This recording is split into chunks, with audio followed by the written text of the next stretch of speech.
Hello दोस्तों, स्वागत है आप सभी का अपने चैनल द टारगेट लॉ में। और आज हम बात करने वाले हैं कल जो आपका एग्जाम हुआ है 21 अगस्त में फॉरेस्ट गार्ड का, उसी के बारे में आज मैं डिस्कशन करने वाली हूँ। भाई कैसे डिस्कशन करेंगे कि क्या आपका जो पेपर था आपका वो उसको एनालिसिस करेंगे कि उसका स्कोर क्या रह सकता है, कट ऑफ के बारे में भी बताऊंगी डिटेल में, और मेजरमेंट का और जो आपका रेस वगैरह है उसके बारे में भी डिटेल में डिस्कशन करेंगे। वीडियो को कंप्लीट देखना है, ऐसा नहीं है कि आपको स्किप कर देना है, क्योंकि थोड़ा सा भी आप स्किप करेंगे तो कोई ना कोई जानकारी आपके काम की हो सकता है कि वो स्लिप हो जाए। ठीक है। दूसरा, मुझे सपोर्ट करने के लिए आपको करना क्या है, एक छोटा सा काम करना है, चैनल को सब्सक्राइब करना है, वीडियो को लाइक करना है और ज़्यादा से ज़्यादा सब्सक्राइब करना है।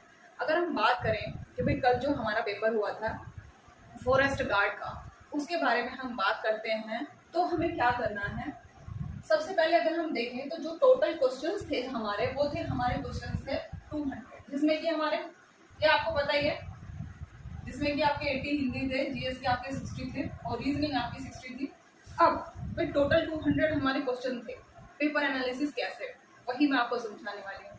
तो देखो, आपके 80 क्वेश्चंस में से जो 10 क्वेश्चंस थे, वो 10 क्वेश्चन आपके ऐसे थे जो बहुत ही ज़्यादा अच्छे लेवल के थे। बहुत ही ज़्यादा मतलब जिनको आप कह सकते हो कि टफेस्ट लेवल जो होता है वो वाले क्वेश्चन थे, जिसमें से कितने थे 10। और इसी तरह से अगर हम जीएस में देखें तो जीएस में इस तरीके के क्वेश्चन 15 थे, और अगर रीजनिंग में देखें तो रीजनिंग में 10 थे। कि मतलब जो आपके सामने मैं प्रेजेंट कर रही हूँ या जो भी मैं आपको बता रही हूँ, बहुत ही ज़्यादा एनालिसिस किया गया है, तब जाके आपके सामने प्रेजेंट किया जा रहा है। ठीक है। तो अगर हम ओवरऑल माने तो ये हमारे टोटल क्वेश्चन हो जाते हैं 35। अब ये 35 क्वेश्चन हमारे ऐसे हैं कि जो बहुत ही टफेस्ट लेवल के, मतलब अगर कोई बंदा इनको, कोई भी कैंडिडेट इनको सही कर देता है तो मतलब एक होता है ना तुक्का लग गया, वो वाली बात होती है, क्योंकि बहुत ही टफेस्ट लेवल के थे। या फिर इनको वही सही कर सकता है जिसकी तैयारी बहुत ही अच्छी लेवल पे है और वो तभी से, जब से फॉर्म फिलअप हुआ था तभी से लगा हुआ था, वही इन 35 में से 5, 10, 20 जो भी है वो सही कर सकता है। 35 के 35 तो सही होना इम्पॉसिबल है, क्योंकि वो इस लेवल के क्वेश्चन थे। ठीक है। अगर हम बात करें, अब ये हमारे 35 क्वेश्चन हो गए, तो अगर हम 35 में से 35 को 200 में से माइनस कर देते हैं तो हमारे कितने बच जाते हैं 165। अब उसमें से भी अगर हम लगभग, आप कितनी भी तैयारी कर लें, कितनी भी एक्यूरेसी के साथ में आप क्वेश्चन पेपर सॉल्व करें, फिर भी देखो एक ह्यूमन बीइंग नेचर होता है कि गलतियां हो ही जाती हैं। हम जानबूझ के नहीं करते लेकिन फिर भी हो जाती हैं। कभी होता है कि हमने गलती से पढ़ना, कोई सा गोला फिल करना चाह रहे थे लेकिन हमने कर दिया कोई सा, या एक साथ दो ऑप्शन, मतलब ए बी कर दिया, बी बी कर दिया, दूसरे में करना था। तो बहुत सारे ऐसे रीजंस होते हैं जिनकी वजह से अगर हम माने तो लगभग 15 से 20 क्वेश्चन हमारे गलत होते ही होते हैं। चाहे कोई कितना भी माइंडेड पर्सन हो, कितनी भी एक्यूरेसी के साथ में करे, उस हर एक कैंडिडेट के 20, लगभग 15 टू 20 जो क्वेश्चन है वो गलत होते ही होते हैं। अब अगर हम माने तो ये जो हमारे 20 क्वेश्चन, मतलब नियर अबाउट हम मतलब आंकड़ा लगा रहे हैं, हम एक्सपेक्टेड ऐसा कर रहे हैं, क्योंकि जनरली ऐसा होता है हम उसको एक्सपेक्ट कर रहे हैं। तो अगर हम 20 का माने तो देखो 1/4 हमारा निगेटिव मार्किंग था। अब 1/4 का मतलब 20 का कितना मार्क्स जाता है हमारा 5 मार्क हमारा लेस हो जाता है। अब हमारा कितना बचता है, हमारे नंबर बचते हैं 140। अब 140 जिसके सही होंगे, भाई 140 भी हो, कुछ के 145 हो सकते हैं, 50 भी हो सकते हैं। मैं ये नहीं कह रही कि आप बहुत ज़्यादा माइंडेड हैं, बहुत ज़्यादा इंटेलिजेंट हैं, तो आपके ज़्यादा भी हो सकते हैं। लेकिन जो एक जनरली रीजनेबल जो हम कैलकुलेट कर रहे हैं यहाँ पर, वो हम अगर माने तो जिसके 140 या 145 क्वेश्चन सही हैं उसको हम टॉपर कह सकते हैं। जिन भी कैंडिडेट्स के 140 या 45 क्वेश्चन बिल्कुल करेक्ट हैं वो तो टॉपर की कैटेगरी में आते हैं। लेकिन इतने सारे बच्चे देखो, सभी तो टॉपर नहीं होते हैं ना, सभी तो टॉपर नहीं होते, मेहनत सभी करते हैं लेकिन सभी टॉपर नहीं होते। अब अगर हम कट ऑफ की बात करें कि भाई अब हमारी कट ऑफ क्या रह सकती है, तो उससे पहले थोड़ा सा मैं डिटेल में डिस्कशन कर लेती हूँ आपसे इससे रिलेटेड, इसी से रिगार्डिंग, कट ऑफ की रिगार्डिंग। जैसे हमारे 140, अभी हमने कहा कि 140 तक, 40 से ऊपर जिनका भी है वही 45 स्कोर है, 50 है, 55 है, जितना भी ऊपर आप, जितने भी इंटेलिजेंट हैं, 140 से ऊपर आपके जितने भी कैंडिडेट का जो भी स्कोर है वो सभी को हम टॉपर की कैटेगरी में लेते हैं। तो अब हम कट ऑफ कैसे निकालेंगे, उसी का एनालाइज करने के लिए मैंने थोड़ा सा आपको डिटेल में बताने वाली हूँ। ठीक है। अगर हम बात करें कि भाई कट ऑफ को कैसे एनालिसिस करेंगे। तो कट ऑफ करने के लिए थोड़ा सा हम डिटेल में जाने वाले हैं। तो डिटेल में कैसे जाएंगे, सबसे पहले जो हम ये देखेंगे कि जो हमारे एप्लीकेशन फॉर्म फिल हुए थे वो लगभग जो हुए थे वो लगभग 5.5 लाख के आसपास हमारे एप्लीकेशन फॉर्म फिल हुए। अब आप ये सोच रहे हो कि भाई ये सब क्यों बता रही है, तो हमें पता है काम की बात बताओ, लेकिन आपको भी तो पता होना चाहिए ना कि भाई एनालिसिस कैसे किया जा रहा है, आप भी तो कर सकते हैं, इसीलिए ये बताया जा रहा है आपको। दूसरी बात, जो 5.5 लाख थे इतना एप्लीकेशन फॉर्म फिल हुए थे, लेकिन आपने खुद ने एग्जाम हॉल में देखा होगा, आपने जैसे एग्जाम दिया है तो कितने जो स्टूडेंट थे, कितने जो कैंडिडेट थे वो एब्सेंट थे। अगर माना जाए तो लगभग 55% कैंडिडेट ऐसे थे जो एब्सेंट थे।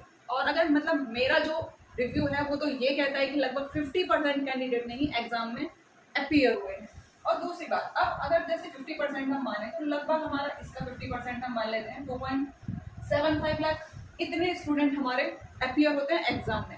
अब अभी अपीयर जितने लोग होंगे वो ऐसा तो नहीं है कि सभी ने प्रॉपर तैयारी करके एग्जाम में अपीयर हुए हैं, उसमें से कुछ तो लगभग ऐसे होते हैं जो सीरियस कैंडिडेट नहीं होते हैं। कुछ ही तो लोग सीरियस होते हैं ना, कुछ जो मतलब लगातार कंटिन्यूटी के साथ में तैयारी करते हैं, कुछ ही लोग तो ऐसे हैं, बाकी सभी तो ऐसे सीरियस कैंडिडेट नहीं होते। तो अगर हम माने इसमें तो लगभग अगर हम सीरियस कैंडिडेट माने जिन्होंने प्रॉपर तैयारी करके ही एग्जाम दिया है, तो हम लगभग 1 लाख कैंडिडेट ऐसे मान सकते हैं कि हाँ उन्होंने प्रॉपर वे में तैयारी करके एग्जाम में वो अपीयर हुए हैं। अब इसमें भी अगर हम अब बात क्या आती है कि भाई लगभग 1 लाख के करीब ऐसे कैंडिडेट हैं जो कि प्रॉपर वे में इतने दिन से तैयारी कर रहे थे। अब मान लो भाई इतना कम आंकड़ा क्यों ले रहे हैं हम, कहाँ 5.5 लाख, कहाँ 1 लाख पे आ गए। तो देखो बीच में जब से आपका फॉर्म फिलअप हुआ है कितना टाइम पीरियड हो गया, बीच में गैप कितना हो गया, तो कितनी सारी वैकेंसी आई हैं, कितने सारे एग्जाम हुए हैं। तो बाकी जो इंटेलिजेंट लोग थे जिनकी उस टाइम पे प्रॉपर तैयारी थी, वो कंपटीशन तो कम ही हो गया ना, वो लोग तो वहां चले गए। तो इसलिए ये वाले जो कैंडिडेट हैं ये भी वो हैं जिन्होंने उसी टाइम से तभी से, कुछ को तो ये नहीं पता था कि एग्जाम भी होने वाला है, अभी इतना जल्दी हो जाएगा, अभी तक भी ये था कि डेट पोस्टपोन हो जाएगी, एक दिन पहले तक भी ये था कि डेट पोस्टपोन हो जाएगी। तो जो जो ये एक्सपेक्ट कर रहे थे कि भाई हाँ पोस्टपोन हो जाएगा, तो उनकी तैयारी कैसी होगी आप खुद से समझ सकते हैं। तो अगर मेरा मानना तो ये है, तो मेरा ओपिनियन है वो ये है कि 1 लाख में से भी लगभग 50 to 60,000 कैंडिडेट ही ऐसे होंगे जो कंपटीशन को बीट करेंगे, मतलब जो बराबर की टक्कर देंगे आपस में रिटेन एग्जाम। ठीक है, तो अब अगर वैकेंसी की बात करें कि भाई अब 50 से 60 हज़ार तो ऐसे होंगे जो कंपटीशन बीट करेंगे, ये फाइनली है। लगभग इतने ही कैंडिडेट में आपस में कंपटीशन है रिटेन एग्जाम में। अगर मैं बात करें कि भाई आपकी टोटल वैकेंसी कितनी थी, तो टोटल वैकेंसी आप सभी को पता ही है कि भाई 655 थी। अब अगर नॉर्मली देखा जाए तो एक सीट पर अभी तक का जो प्रोसीजर रहा है, लास्ट प्रोसीजर तो था, तो एक सीट पर 15 वैकेंसी 15 के हिसाब से कैंडिडेट लिए जाते थे, एक सीट पर 15 लिए जाते थे। लेकिन तब क्या था, तब तो इंटरव्यू भी था, तब प्रोसेस एग्जाम का और था और अभी एग्जाम का प्रोसेस और है। तो थोड़ा सा हमें ये चीज़ भी ध्यान रखनी है। तो एक पर 15 लिए जाते थे, तो मैक्सिमम अगर अब का देखा जाए कि भाई अब कितने कैंडिडेट लिए जा सकते हैं, तो अब हम अगर माने भाई पहले तो इंटरव्यू भी था तो उसके हिसाब से लिए जाते हैं 1 पर 15, तो अब अगर हम कैलकुलेट करेंगे तो लगभग हमारे 9,000 के आसपास मैक्सिमम कैंडिडेट मेजरमेंट के लिए बुलाए जाएंगे। और दूसरी बात, एक और बात ध्यान रखने के, यहाँ पहले आपकी रेस नहीं होगी, पहले आपकी दौड़ नहीं है, ये बात आपको ध्यान रखनी है। नोटिफिकेशन में क्लियरली लिखा हुआ है पहले आपका मेजरमेंट होगा, नापतोल पहले होगी, उसके बाद में जो कैंडिडेट क्वालिफाई करेंगे फिर उनका रेस होगा, ये बात आपको ध्यान रखनी है। क्लियरली लिखा हुआ है नोटिफिकेशन में, मेरे पास पर्सनली बहुत सारे मैसेज आ रहे थे, इसीलिए मैं यहाँ पर ये बात आपको बता रही हूँ कि पहले रेस होगी या पहले मेजरमेंट होगा। तो पहले मेजरमेंट होगा, नोटिफिकेशन में क्लियरली लिखा हुआ है, आप चाहो तो ऑफिशियल वेबसाइट पर जाकर नोटिफिकेशन चेक कर सकते हैं। तो पहले अगर मेजरमेंट हुआ, मेजरमेंट के लिए मान लो 9,000 कैंडिडेट बुलाए गए, तो देखो कितना भी आप कर लो फिर भी अब 9,000 अब किसी भी तरीके से तो वो कैंडिडेट को डिस्क्वालीफाई करेंगे ही, कितना भी हो 655 ही तो उन्हें वैकेंसी फिलअप करनी है, अब कहाँ 9,000, तो किसी ना किसी तरीके से तो बाहर निकाला ही जाएगा। तो इसीलिए अगर हम माने लगभग 9,000 कैंडिडेट उन्होंने मेजरमेंट के लिए बुलाए, तो 9,000 में से लगभग 1,000 ऐसे कैंडिडेट होंगे, लगभग हम आंकड़ा मान सकते हैं कि लगभग 1,000 कैंडिडेट ऐसे होंगे जो हमारे मेजरमेंट में बाहर हो जाएंगे। नापतोल जो होगी आपकी, अगर नापतोल आपको नहीं पता है कि क्या है, कितनी होनी चाहिए, तो उसके लिए आप मुझे कमेंट बॉक्स में कमेंट करके बता सकते हैं। उससे रिलेटेड आपको कोई भी जानकारी चाहिए, फिजिकल से रिलेटेड, चाहे तो आपका वो डॉक्यूमेंट वेरिफिकेशन हो, चाहे वो आपका रेस हो या आपका फिजिकल मेडिकल कुछ भी हो, किसी के बारे में भी, इसी एग्जाम के बारे में नहीं, ओवरऑल जितने भी कॉम्पिटिटिव एग्जाम की किसी की भी अगर आप तैयारी कर रहे हैं, आपको कोई भी कंफ्यूजन हो रहा है और आपको ऐसा लग रहा है कि भाई हमें सटीक जानकारी कहाँ से मिल पाएगी, तो आप मुझे टेलीग्राम ग्रुप में ज्वाइन कर सकते हैं और वहाँ से आपको पर्सनली, मैं ही वैसे तो टीम आपको रिप्लाई करती है, लेकिन फिर भी अगर मुझे ऐसा लगता है कि नहीं आपका सेटिस्फेक्शन नहीं हो पा रहा है, तो मैं खुद से आपको रिप्लाई करके आपकी प्रॉब्लम का शॉर्ट आउट करती हूँ। ठीक है, आप कमेंट बॉक्स में भी कमेंट करके बता सकते हैं, कुछ और भी इससे रिलेटेड जानकारी आपको चाहिए जिसमें आपको कंफ्यूजन है वो भी बता सकते हैं। ठीक है, अगर हम आगे बात करें तो लगभग 1000 कैंडिडेट आंकड़ा बता रहे हैं, हम एक्सपेक्ट कर रहे हैं, ऐसा नहीं है कि फाइनली ऐसा होगा, एक्सपेक्ट हम कर रहे हैं। तो लगभग 1000 कैंडिडेट आपके मेजरमेंट में बाहर हो जाएंगे। अब बचे आपके 8000, 9000 में से 1000 और लेस हो गए, अब 8000 बचे आपके। तो 8000 में से जो आपके रेस के लिए बुलाए जाएंगे, तो आपको क्या लगता है कि वो 8000 के 8000 रेस लगाएंगे? बिल्कुल भी नहीं, क्योंकि देखो बहुत सारी चीजें हैं, बताऊंगी वो भी। तो लगभग ये समझ लो आपके 8000 में से भी लगभग 6000 ही ऐसे कैंडिडेट होंगे जो रेस की तैयारी करेंगे सीरियस तरीके से। कुछ तो ऐसे ही है ना, 2-4 दिन किया बस कर रहे हैं, नहीं हो पाता है। कुछ ऐसे हैं भाई, मैं ये नहीं करी कि आप ऐसा करेंगे, सभी अपनी तरफ से पूरी मेहनत करते हैं, लेकिन फिर भी हम तो एक्सपेक्ट कर रहे हैं क्योंकि ह्यूमन नेचर होता है ऐसा। तो लगभग आप मान लो कि लगभग जो रेस को पार्टिसिपेट करेंगे, लगभग आप 8000 में से 6000 ऐसे कैंडिडेट मान लो जो कि रेस को तैयारी करेंगे या उसको कॉम्पीट करने के लिए आपके सामने आएंगे। इसमें भी 6000 में से भी लगभग जो बिल्कुल सीरियस कैंडिडेट होंगे, बिल्कुल पूरी तरीके से जो लग के तैयारी करेंगे रेस की, तो वो भी अगर हम माने तो लगभग 3000 ऐसे कैंडिडेट होंगे। ये बिल्कुल मतलब ये समझ लो कि बहुत ही डिस्कशन के बाद में ये आंकड़ा आपके सामने निकाला गया। आपको लग रहा होगा ना ये बातें क्यों बता रही हैं, जो काम की बात है वो बात बताई।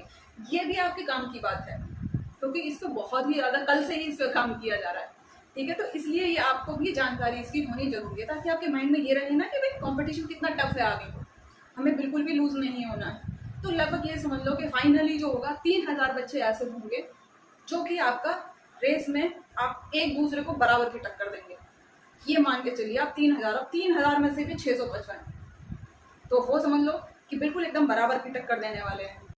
अब आपको लग रहा होगा कि भाई 3000 कैसे बता दे कैंडिडेट जो रेस को कम्पीट करेंगे। तो देखो, आपको जो रेस करनी है, जो आपकी दौड़ होगी, वो वजन के साथ में, और देखो वेट के साथ में रेस लगाना एक अलग बात होती है और अपने बॉडी वेट के साथ में रेस लगाना एक अलग बात होती है। मैं ये नहीं कहती कि भाई आप सभी के लिए मुश्किल है, कुछ तो ऐसे भी होंगे कि भाई 25 क्या वो 50 किलोमीटर तक लगा सकते हैं, इतनी उनमें कैपेबिलिटी है, इतनी क्षमता है उनमें। ठीक है, लेकिन उसके लिए आपको अब 10 किलो वजन के साथ में 25 किलोमीटर दौड़ना, ऊपर से वजन, तो वो थोड़ा मुश्किल होता है। और फीमेल के लिए भी 10 किलोग्राम के साथ में 14 किलोमीटर। कुछ का ये भी सवाल है कि फीमेल के लिए वेट नहीं है, तो नोटिफिकेशन में क्लियरली लिखा हुआ है, आप देख सकते हैं फीमेल के लिए भी वजन है, केवल दूरी कम कर दी है। मेल की 25 किलोमीटर है तो फीमेल की 14 किलोमीटर कर दी है। तो इसीलिए कंपटीशन बहुत टफ हो जाता है। दौड़ लगानी आसान काम नहीं है। वेट के साथ में अकेले लगा सकते हो आप, 25-50 लगा सकते हो, आप में है इतनी कैपेबिलिटी, लेकिन वेट के साथ में बहुत मुश्किल हो जाता है। तो आप तैयारी करेंगे तो वो भी पॉसिबल है। देखो, इम्पॉसिबल तो कुछ भी नहीं होता है, तैयारी करेंगे तो वो भी पॉसिबल हो जाएगा। तो लगभग आप फाइनली आप ये मान के चलो कि 3000 कैंडिडेट तो बिल्कुल ऐसे हैं कि जो दौड़ में आपको बराबर की एकदम कांटे की टक्कर होता है ना, कांटे की टक्कर देने वाले हैं। अब फाइनली अगर हम बात करें ओवरऑल, अब ये आपको समझ में आ गया होगा।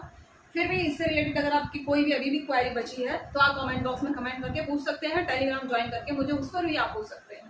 ठीक है, पर्सनली मैसेज का मैं रिप्लाई नहीं कर पाती हूँ टेलीग्राम पे, तो इसलिए ग्रुप में ही आप मैसेज करें तो ज़्यादा बेटर होगा। ठीक है, अब अगर हम बात करें कि भाई कट ऑफ का, फाइनली अब हमारे 3000 कैंडिडेट बचे जो हमने फाइनली ओवरऑल निकाले हैं, एक्सपेक्ट किया है, उसमें से भी रेस में भी कुछ तो बाहर होंगे ही। फाइनली अब अगर हम कट ऑफ को कैलकुलेट करेंगे, जैसे कि मैंने अभी शुरू में बताया, 145 से ऊपर जिनका है वो तो टॉपर की कैटेगरी में आते हैं। बाकी की जो कैटेगरी है उनका, जिनका कम मार्क्स है, उनका क्या होगा कट ऑफ, वो मैं आपको बताने वाली हूँ अभी। ठीक है, अब अगर हम फाइनली कट ऑफ की बात करें तो कट ऑफ को देखो, कट ऑफ पेपर अभी हमने देखा कैसा था वो मैंने आपको बता दिया। कट ऑफ की अगर हम बात करते हो तो देखो, अगर हम जनरल की माने, अनरिजर्व कैटेगरी को अगर हम एक्सपेक्ट करें तो वो लगभग आपकी 130 हम मान के चल सकते हैं, एक्सपेक्टेड कट ऑफ है ये। और ये फाइनल वाली हम कैलकुलेट कर रहे हैं। तो फाइनल अगर आपकी जो मेरिट जाती है, फाइनल जो आपका कट ऑफ रहेगा वो हम जनरल का 130 मानेंगे, ओबीसी का हम 120 एक्सपेक्ट कर सकते हैं, एससी का 110, एसटी का 110, एसटी का भी 110, एससी का भी 110। ऐसे कैसे पॉसिबल है? एसटी का तो कम होना चाहिए। तो कम इसलिए होने के चांसेस नहीं है क्योंकि जो आपकी एसटी कैटेगरी की जो वैकेंसी है वो बहुत ही कम है। 110 में भी 1-2 नंबर ज़्यादा हो सकता है, लेकिन कम के चांसेस बहुत कम है। हो जाए वो एक अलग बात है, लेकिन चांसेस बहुत कम है, ज़्यादा होने के चांसेस है। ठीक है। और अगर हम फीमेल की बात करें, फीमेल कैंडिडेट की, तो 120, एक्स सर्विसमैन की 110, फ्रीडम फाइटर की भी हम 110 एक्सपेक्ट कर सकते हैं क्योंकि इनकी वैकेंसी बड़ी कम कम है। और अगर ईडब्ल्यूएस की बात करें, क्वेश्चन आता है ईडब्ल्यूएस का, तो देखो जब नोटिफिकेशन में आउट हुआ था उस टाइम पर नोटिफिकेशन में कुछ भी ऐसा नहीं था कि ईडब्ल्यूएस को कोटा दिया जाएगा, लेकिन मना भी नहीं किया हुआ था कि नहीं दिया जाएगा। ये लिखा था कि जैसे ही आप नोटिफिकेशन चाहो तो आप देख सकते हो ऑफिशियल वेबसाइट पे जाके। बाकी की न्यूज़ नहीं देखनी आपको, सीधा ऑफिशियल वेबसाइट पे जाइए, वहां से आप चेक करिए। ठीक है। तो उसमें क्लियरली लिखा हुआ है कि शासन के आदेशानुसार आपको सूचित किया जाएगा ईडब्ल्यूएस से रिलेटेड।